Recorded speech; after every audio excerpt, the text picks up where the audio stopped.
Welcome back, everyone. I'm Denise Simmons, and I'm co-host of ACES, which stands for Arts, Community, Events, and Stories.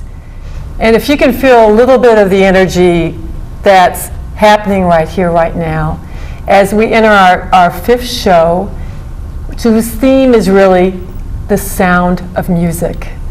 We have today a panoply of guests who represent part of that incredible vortex, that cultural vortex that takes place on the North Shore here in Evanston.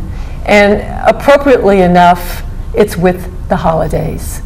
And I'd like to take just a couple of minutes, or not even, to introduce who we have around here. And we have representatives of music in every angle. I'm going to start with Angela here to my right, Angela Golden, who is site manager of ChicagoClassicalMusic.org. She is a musician, trumpet player, a graduate of Indiana University. To my left, we have representatives of the Evanston Symphony Orchestra. Gus Brest von Kempen, who is one of the board of directors and also a violinist. And next to him, Penelope Sachs, past president of the board of directors, two people that are very much involved with the ESO. On the other side, we have Mr. John Darrow, who's with the North Shore Choral Society, and Sharon Peterson, accompanist. Stamata. Hello, everyone, and welcome to our holiday edition of ACES. You know, Denise, last night, after we finished the taping, we were talking about what we were going to wear for the holidays before this show. So I go home, I look in my closet, I couldn't find anything. So what do? I get in my car and go into downtown Evanston, because Evanston has anything you want at any moment of the day and night. So I get out of my car and I look up, and the Christmas lights are on. That is so cool. It's already here. The holidays have begun. I walk into the Gap, and holiday songs, you know, snow bells ring, you know, kind of thing going. But anyway, I love this time of year. The holidays, the music, the laughter, people coming together, families.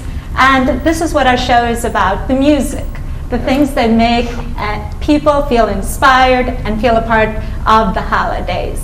And to begin with the discussion about music, we have Angela Mental Black. I'm sorry, Golden. Angela Bassett, right, Angela? Golden. Golden, I'm so sorry. We have Angela Golan, who is going to be talking to us about music and the web and the new direction that the symphony has gone. Angela, one of the things that I always find interesting growing up, I didn't like symphony or classical music. I listened to Journey and, REM's I'm nervous, I didn't do this. REM Speedwagon. Can you tell me, what is it? Is it when we get older that we start appreciating symphonic music? Or is it something that just develops because your family has grown up doing it? What is it for you? Because you're still very young. Well, I feel like it comes from a lot of different places for a lot of different people. I came from a very musical family, and I've always had music playing in my house, but kind of like you, I liked rock music, and then my dad would continue to play classical music in the background, and then I remember one moment where he was playing Bartók's Concerto for Orchestra, and that was it, and I was hooked and I loved it. So I think that, especially now in the more technology advancement, we're looking to find ways to get people who wouldn't otherwise turn to classical music.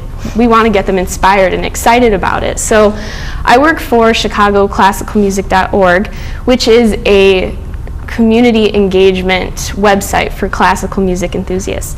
And we have blogs, we have an event calendar, and a bunch of different mediums to get people talking and conversing and getting excited about classical music.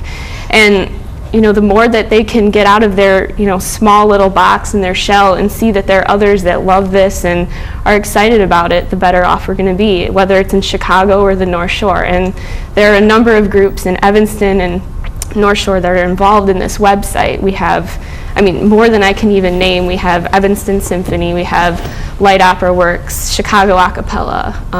There's so many to list. Angela, you know, many young people are now more and more tech savvy. Are you finding more young people are tuning into your website because you can notice the number of hits that you're getting? Right. And are you seeing more young people attending? Definitely. More I mean, symphonic? it's the internet is very viral, and you have a small group of people who learn about something, and then they tell all of their friends, and they tell their family, and they put these things on social networking sites. So you're bringing more and more people to it, and it's just really exciting to see our site hits and membership grow. And we do a lot of different things to get people coming to the site in different ways. So that's definitely a good thing. Yeah. One of the things they talk about is Evanston is the center, the vortex of music, and it evolves in this general area. What is it about the North Shore and the Evanston community that seems to be such a magnet for this type of music? I think that it's close to Chicago, and so there are a lot of professional people, and then there are also a lot of classical music fans. And there's kind of this symbiotic relationship between the two. And you have people who may not be professional musicians, but they still have this strong love for music, and they're also really involved in their community. So they go to concerts, they perform in concerts, they serve on boards, they do all of these things to make this a strong, successful marriage of all things music. Oh, I love that. A marriage of music, a marriage of the arts, a marriage of culture, all culminating here in Evanston and the North Shore community. That's amazing. Denise,